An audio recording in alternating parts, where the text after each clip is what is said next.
जय हिंद, वंदे मातरम। आज की क्लास में हम हिंदी व्याकरण के अंतर्गत क्रिया बताऊंगा। क्रिया का कॉन्सेप्ट इस तरह से बताने जा रहा हूं प्यारे साथियों कि झारखंड जेट आपको 100% निकल जाएगी और यूपी टेट भी और विभिन्न प्रतियोगिता परीक्षा जितने भी हो रहे हैं, तो आप यहाँ से एक भी प्रश्न आपको छूटने वाला नहीं, मैं गारंटी के साथ ले रहा हूँ। ठीक है, फर्स्ट है क्रिया, इंग्लिश में वर्ब कहते हैं, इसलिए कॉन्सेप्ट को समझते चलेंगे, चीज़ों को लिखते जाइएगा। वर्ब कहते किसे हैं, अर्थात क्रिया का अर्थ समझिए, होना या करने का बोध। चलिए ऐसे नहीं समझे तो दूसरे तरीके से समझिए। जिस शब्द से वाक्य से काम, ठीक है, अर्थात कर्म का बात कर रहा है, करने या होने का बोध होता है, ठीक है, वह क्रिया होता है। क्रिया का दूसरा नाम काम भी होता है, यह कर्म भी कहते हैं, इसको स्पष्ट समझिए। जैसे पढ़ना, खेलना, गिरना, लिखना, बोलना, कहना, ये सब क्या वर्ब कहलाते हैं। V1 V2 ये क्रिया कहलाते हैं। जैसे एग्जाम्पल के माध्यम से समझिए, किसान खेत में क्या कर रहा है, हल चला रहा है। तो क्या चला रहा है, हल चला रहा है, ठीक है। तो यहाँ पे हल चला रहा है, ये मेरा क्रिया। सूर्य चमक रहा है, क्या चमक रहा है, सूर्य चमक रहा है, ये क्रिया। हवा मंद मंद बह रही है, तो ये क्रिया का एग्जाम्पल है दोस्तों। सेकेंड है सामान्य क्रिया में, ठीक है, न हटा दिया जाए तो वह मूल शब्द बच जाता है। क्या बच जाता है, मूल। जैसे दूध में पानी हटा दिया जाएगा तो वह क्या कहते हैं, मूल दूध, मूल अर्थात शुद्ध दूध रह जाएगा, प्योर दूध जिसको कहा जाता है। उसी प्रकार यहाँ ना धातु आदि हटा दिया जाए तो यह पढ़ बन जाएगा। क्या बन जाएगा, पढ़, जिसको हम क्रिया करते हैं। और ना जो होता है ये धातु कहलाता है, ठीक है। ना हटा देने से मूल शब्द रह जाता है, वह क्या कहलाता है, धातु कहलाता है। अब ये स्मरण तथ्य, इसे ध्यान रखेंगे। कोई भी वाक्य क्रिया के बिना पूर्ण नहीं हो सकती। क्या हो सकती है, क्या कहता है स्टार वाला, कि कोई भी वाक्य क्रिया के बिना पूर्ण नहीं हो सकती है। मोस्ट इंपॉर्टेंट है, ठीक है। सेकेंड है जैसे अजय देवगन की अभिनय के लिए राष्ट्रीय पुरस्कार। अब पुरस्कार क्या है, अब यहाँ क्रिया जुड़ा ही नहीं है, क्या पुरस्कार जुड़ा ही नहीं, खाली स्थान है, तो यह क्या हो जाएगा, मेरा पूर्ण नहीं हो सकता। इस तरह से कोई भी वाक्य क्रिया के बिना, ठीक है, पूर्ण नहीं हो सकता। जब तक कोई सेंटेंस में क्रिया जुड़ेगा नहीं, तब तक वह सेंटेंस पूर्ण रूप से नहीं माना जाएगा। सेकेंड है कुछ क्रियाएं स्वयं घटित होती है। क्या होती है, स्वयं घटित होती है। तो कुछ क्रियाएं की जाती है। जैसे नदी में पानी बह रहा है, तो बहना ये किया है, ये स्वयं घटित हो रहा है। लेकिन इसी का अपोजिट देखें, किसान फसल काट रहा है, तो काटने की क्रिया जो किसके द्वारा, किसान के द्वारा है। तो कुछ क्रियाएं जो होती है स्वयं घटित होती है, और कुछ क्रियाएं लोगों के द्वारा या स्वयं या किसी के द्वारा किया जाता है या करवाया जाता है। थर्ड है कभी कभी बिना क्रिया के भी वाक्य देखने को मिलते हैं। बहुत बड़ी बात बोला है सेंटेंस में, क्या करें, कभी कभी बिना क्रिया के भी वाक्य देखने को मिलेगा। जैसे टीचर वैभव, टीचर क्या, वैभव भारत किस महाद्वीप में, टीचर कहते हैं वैभव भारत किस महाद्वीप में स्थित है। वैभव का आंसर है एशिया में, ठीक है, क्या है, एशिया में। अब यहाँ पे इस सेंटेंस में कोई क्रिया आपको दिखाई नहीं देगा, दिखाई दे रहा है क्या, नहीं, आपका जवाब होगा नहीं। तो क्या कहता है कि कभी कभी बिना क्रिया के भी वाक्य देखने को मिलेगा दोस्तों, ये हमेशा ख्याल रखेंगे, ठीक है, मोस्ट इंपॉर्टेंट पॉइंट है। थर्ड है कुछ क्रियाएं एक शब्द ही होती है। कुछ क्रियाएं जो होते एक शब्द की होती है, तो कुछ क्रियाएं एक से अधिक शब्दों की होती है। जैसे यदि आपको नहीं विश्वास है तो ध्यान रखें, यहाँ पे दिया हुआ एग्जाम्पल के, बच्चा खिलौने से खेला, क्या खेला, यहाँ पे देखिए एक शब्द है, ठीक है, एक शब्द की क्रिया। दूसरे में क्या, बच्चा खिलौने से खेल रहा है, तो यहाँ खेल रहा है, यहाँ दो क्रियाएं हैं, ठीक है, ध्यान रखेंगे, मोस्ट इंपॉर्टेंट है, क्योंकि बार बार आपको ऐसा क्लास नहीं कोई बताएगा। क्या है, खेल रहा है, यहाँ दो क्रिया है छिपा हुआ, दो खेल रहा, खेलना भी और रहा भी, दो क्रिया है, एक से अधिक क्रिया है, ठीक है। अब नेक्स्ट पॉइंट क्या कहता है कि क्रिया शब्द विकारी होने के कारण इनका रूप, लिंग, वचन, काल और कारक के अनुसार परिवर्तन भी होता है। तो विकारी शब्द वैसे शब्दों को कहा जाता है जिसमें लिंग वचन कारक के अनुसार बदल जाते हैं, उसे विकारी शब्द कहते हैं। कुमुद पढ़ रहा है, ठीक है, सौम्या पढ़ रही, तो लिंग के कारण यहाँ पे रहा रही हो रहा है, ठीक है।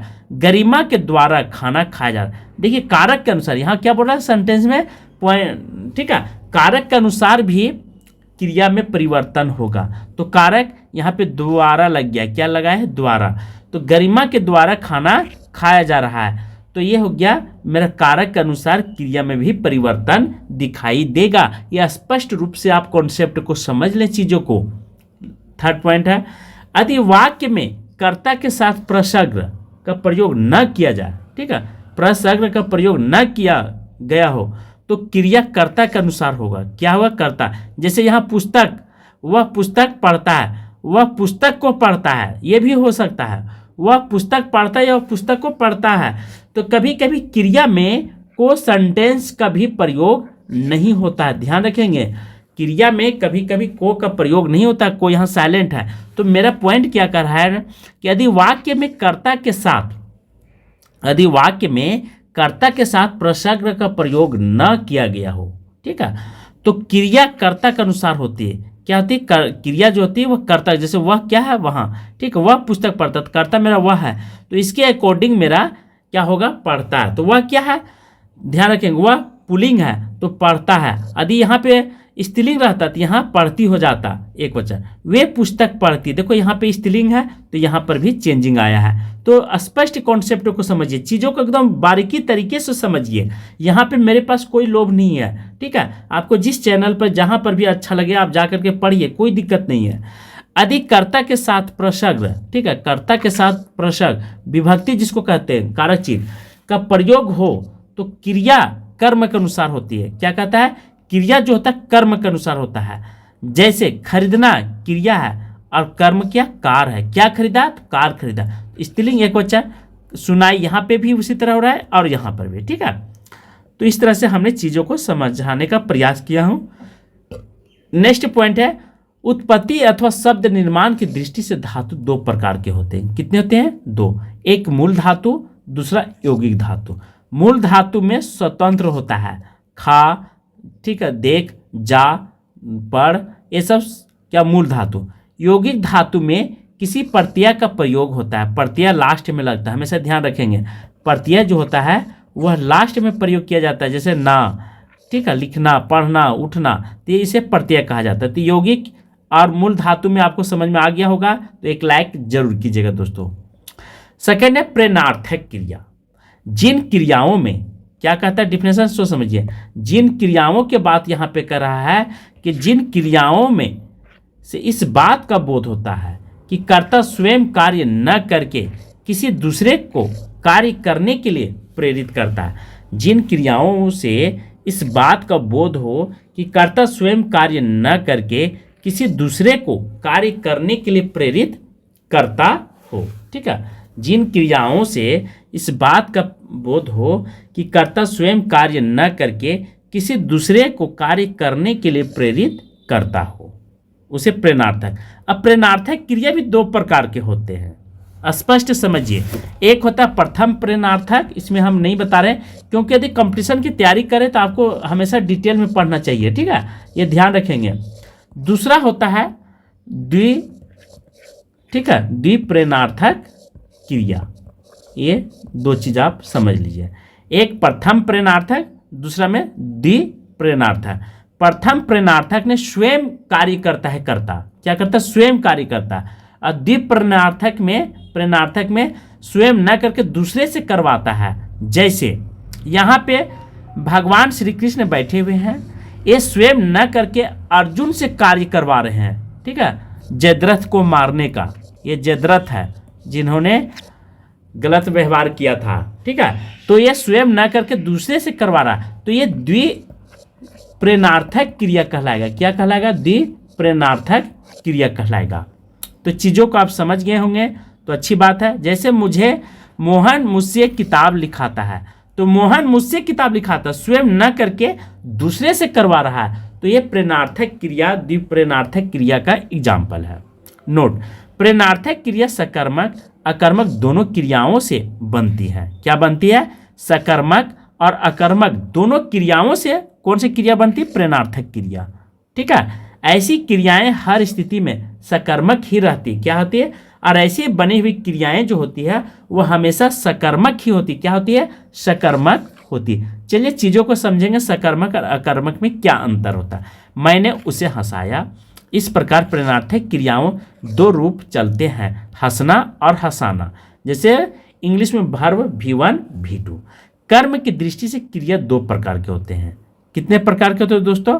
तो दो प्रकार के होते हैं। कौन कौन? एक सकर्मक क्रिया और दूसरा का नाम है अकर्मक क्रिया। एक नाम धातु, जो धातु संज्ञा और विशेषण से बनती है, इस पॉइंट को भी समझिए। जो धातु संज्ञा और विशेषण से बनती है उसे नाम धातु कहते हैं। ठीक है, संज्ञा और विशेषण से बनती उसे नाम धातु कहते हैं।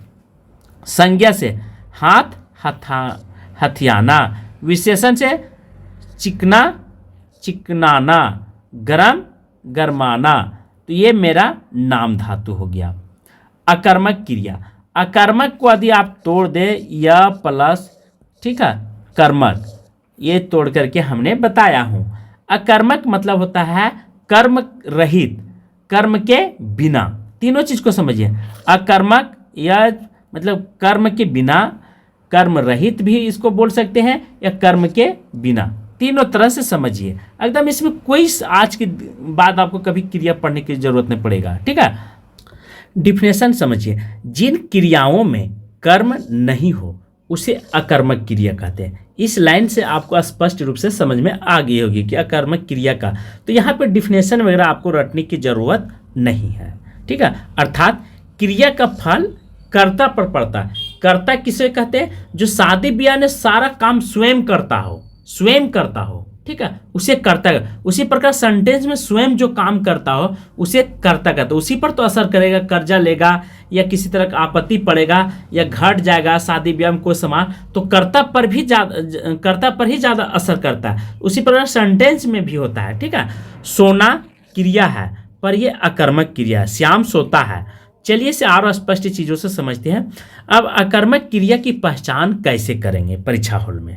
अकर्मक क्रिया की पहचान के लिए वाक्य में प्रयुक्त क्रिया से पूर्व, ठीक है, क्या कर रहा है? अकर्मक क्रिया की पहचान, ठीक है, वाक्य से प्रयुक्त क्रिया से पूर्व क्या, किसे, किसको, कहाँ आदि प्रश्न सूचक शब्द लगाकर यदि हमें आंसर मिल गया, उत्तर नहीं मिलता है, तो समझो वह अकर्मक क्रिया होगा। नहीं मिलेगा, ठीक है, नहीं के बात यहाँ किया है दोस्तों, नहीं मिलता तो वह अकर्मक क्रिया होगा। जैसे एग्जाम्पल चीज़ों को समझिए। शिवम हंसता है। देखिए यहाँ क्या लगाए हैं? क्या हंसता है? कुछ नहीं। क्या हंसता है? कुछ पता नहीं चल रहा है। उत्तर क्या मिला? नहीं, हमको कुछ नहीं पता चल रहा है। निष्कर्ष केवल पता चल रहा है हंसता है, तो यह अकर्मक क्रिया हो गया। देखिए छोटा मत समझिए क्रिया को, बहुत लंबा है। सेकेंड है सकर्मक क्रिया। सकर्मक क्रिया उसे कहते हैं जिसका कर्म हो, क्या है? जिसके साथ कर्म हो, वह संभावना हो, दोनों चीज, कर्म हो या कर्म की संभावना बना रहे, जिसका फल प्रभाव, जिसको फल, ठीक है, या प्रभाव कह ले, किसी दूसरे व्यक्ति या वस्तु अर्थात कर्म पर पड़े। किस पर पड़े? कर्म पर पड़े। श्याम आम खाता है। ठीक है, खाता है, कौन खाता है? तो ये खाने के काम किसके ऊपर आ रहा है? श्याम के ऊपर आ रहा है।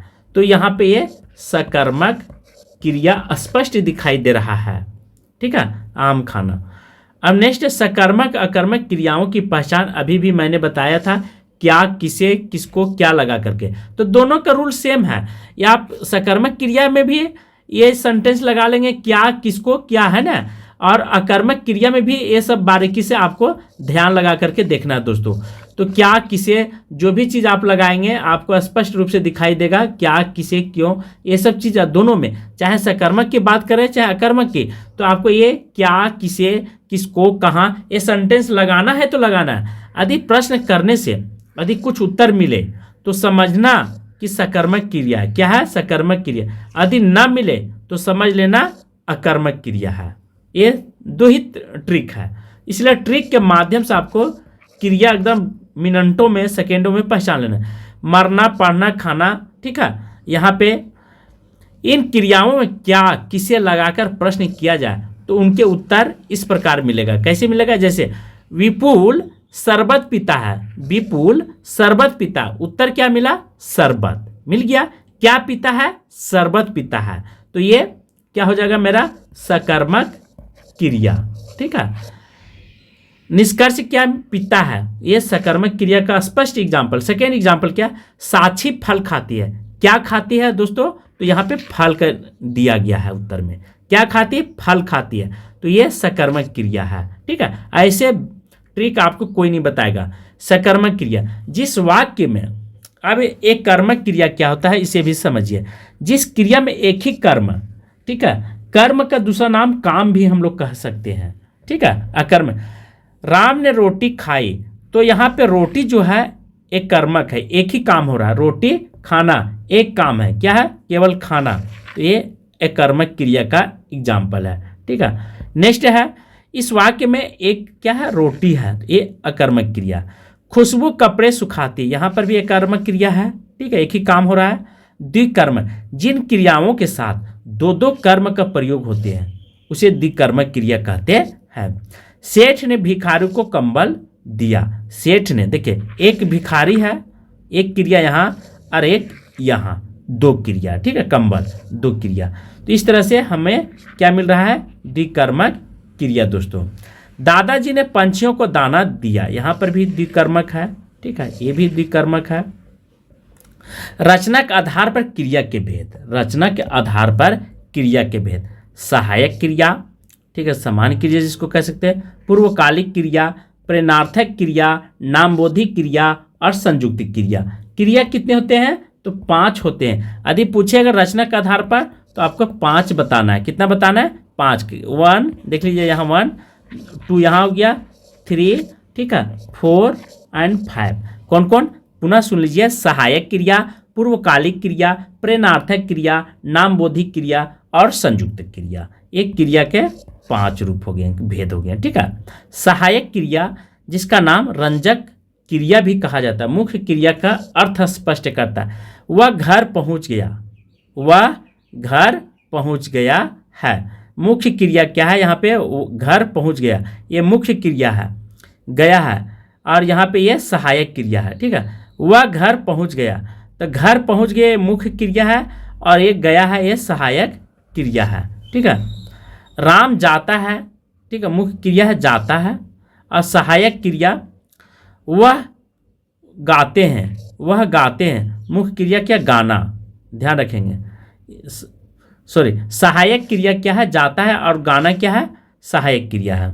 चलिए और समझते हैं चीज़ों को। पूर्वकालीन क्रिया, वाक्य का कर्ता जब एक क्रिया पूरी करके तुरंत दूसरी क्रिया प्रारंभ कर दे। ठीक है, एक क्रिया प्रारंभ हुआ, ठीक है, तुरंत दूसरी क्रिया फिर से प्रारंभ हो जाए, अर्थात वाक्य कर्ता जब एक क्रिया पूरी कर लिया गया तुरंत दूसरा क्रिया प्रारंभ हो जाता है। आपने देखा होगा कि खाना खाने समय एक चीज़ मिला तुरंत दूसरा चीज़ मिल जाता है, वैसी तरह यहाँ पर भी होता है पूर्वकालिक। अर्थात पुनः सुनिए फिर से दोबारा कि पहली क्रिया को पूर्वकालिक क्रिया कहते हैं। जैसे क्रिया प्रारंभ कर देता है तो पहली क्रिया, जैसे कोई भी सेंटेंस का पहली क्रिया आता है वह पूर्वकालिक क्रिया होता है। जैसे उदाहरण से समझिए, वह पढ़कर चला गया, तो यहाँ पे पढ़कर जो है दोस्तों वह चला गया, यहाँ पे 2 क्रिया है, एक पूर्वकालिक चला गया, जैसे क्रिया समाप्त हुआ वह पढ़कर चला गया तो दूसरा क्रिया स्टार्ट हो गया, चला गया। ठीक है, तो दूसरा स्टार्ट ये हो गया दूसरा, और ये फर्स्ट हो गया, तो ये पूर्वकालिक क्रिया कहलाएगा, पढ़कर। ठीक है, ये पढ़कर पूर्वकालिक। राम मोहन को मारता है या भाग गया, तो मारकर जो है ये मेरा ये पहली पूर्वकालिक क्रिया हो जाएगा, और ये होगा, ठीक है, ये समझ लीजिए पूर्वकालिक क्रियाएं का एग्जाम्पल आपको स्पष्ट समझना है। अब आता है नामबोधिक क्रिया, जो क्रिया संज्ञा अथवा सर्वनाम विशेषण शब्दों से संयुक्त होकर बनती है। क्या क्या है? संज्ञा, सर्वनाम या विशेषण से संयुक्त होकर के बनती है, उसे नामबोधिक क्रिया कहते हैं। फिल्म, फिल्माना, झूठ, झूठलाना। शब्द, सर्वनाम से अपना, अपनापन, तो ये सर्वनामिक अर्थात नामबोधिक क्रियाएं कहलाते हैं। संयुक्त क्रिया, दो क्रियाओं का मेल संयुक्त क्रियाएं कहलाती है। ठीक है, जिसमें पुनः सुनिए, जो क्रिया दो या दो से अधिक धातु के मेल से बनती है, दो या दो से अधिक धातु के मेल से बनते हैं, उसे संयुक्त क्रिया कहते हैं। घनश्याम रो चुका है, किशोर रोने लगा और वह घर गया, किशोर रोने लगा और वह घर गया। इन क्रियाओं में रो चुका, रोने लगा, पहुंच गया संयुक्त क्रियाएं हैं। ठीक है, रो चुका, रोने लगा, पहुंच गया संयुक्त क्रियाएं हैं। संयुक्त क्रिया के कुल 11 भेद हैं। कितने हैं? 11 भेद। आरंभ बोधक क्रिया, जहां कार्य होने का बोध होता है वहां आरंभ होता है। पानी गिरने लगा, वह पढ़ने लगा। ठीक है। सेकेंड है समाप्ति बोधक क्रिया, जहां कार्य समाप्त होने का बोध होता है वहां पे समाप्ति बोधक। नेक्स्ट है वह जा चुका, वह है। ठीक है। अवकाश बोधक, जहां कार्य को संपन्न करने में अंतराल का बोध होता है वहां अवकाश बोधक क्रिया। नेक्स्ट है अनुमति बोधक, जहां कार्य करने की अनुमति दिया जाए वहां पे अनुमति बोधक क्रिया कहते हैं। उसे गांव जाने दो, उसे अपनी बात कहने दो। नेक्स्ट है आवश्यक बोधक क्रिया, जहां कार्य की आवश्यकता या कर्तव्य का बोध होता है, उसे पढ़ना चाहिए, मुझे तुरंत जाना चाहिए। नेक्स्ट है 6 क्या कहता है कि शक्ति बोधक, शक्ति बोधक में जहां पे शक्ति के बारे में बतावे। ठीक है, जहां पे कार्य क्या करे, शक्ति के सामर्थ्य के बारे में बताता है, उसे क्या कहते हैं? शक्ति बोधक क्रिया कहते हैं। अब वह देख सकता है, वह खेल। निश्चय बोधक भी, जहाँ पे निश्चित समय का बोध कराता है, वह छत से गिर पड़ा है, अब उसकी कलम दे दो। इच्छा बोधक, जहाँ पे इच्छा की बात करता है वहाँ पे इच्छा बोधक क्रियाएं होगी दोस्तों। ठीक है। उसके बाद वह श्याम घर आना चाहता है। यहाँ पर अभ्यास बोधक क्रियाएं, क्या कहता है? अभ्यास बोधक क्रियाएं, जहाँ क्रिया करने की अभ्यास का बात करता हो उसे अभ्यास बोधक क्रियाएं कहा जाता है। जैसे यहाँ पे दिया हुआ है कि वह हमेशा सत्य बोला करती है। ठीक है, वह गाया करती है। अब नेक्स्ट 10 है नित्य बोधक क्रिया, जहाँ कार्य चालू रहने का मतलब डेली होता है। जैसे आपका दिल धड़क रहा है, वह देर से वर्षा हो रही है। ठीक है, बहुत देर से वर्षा हो रही है, वह रात भर जगती है, तो ये क्या नित्य हो रहा है। पुनः, ठीक है, पूर्ण उक्ति बोधक क्रियाएं, जहाँ समान वर्ग दो कार्यों को एक साथ करने की बात करता है वहाँ पूर्ण उक्ति बोधक क्रियाएं कहते हैं। तो चीज़ों का आपको समझना है। नेक्स्ट है, अब इस तरह से हमने क्रिया के बारे में पूरे विस्तार से समझा दिया हूँ, कहीं भी एक ऐसा पॉइंट नहीं है जो मैं छोड़ दिया हूँ। अब नेक्स्ट एग्जाम में क्रिया से रिलेटेड बहुत सारे क्वेश्चन बताएंगे। तो आज की क्लास में यहीं पे समाप्त कर रहा हूँ। थैंक यू, धन्यवाद।